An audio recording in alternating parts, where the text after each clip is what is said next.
যে অমুসলিম ভাই ইসলাম কবুল করার জন্য এসেছিলেন, আমরা অনুরোধ করছি যে আপনি যেখানেই থাকেন না কেন স্টেজে চলে আসেন। এই দিক দিয়ে স্টেজে চলে আসেন, আপনার রাস্তা করে দেওয়া হবে ইনশাআল্লাহ।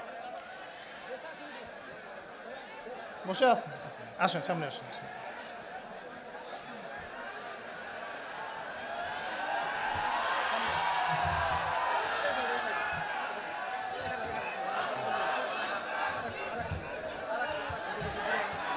বসেন,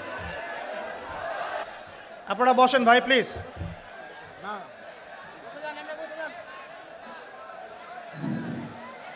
আসসালামু আলাইকুম। কেমন আছেন সবাই আপনারা? আমার নাম শ্রী পলাশ কুমার, বাড়ি আমার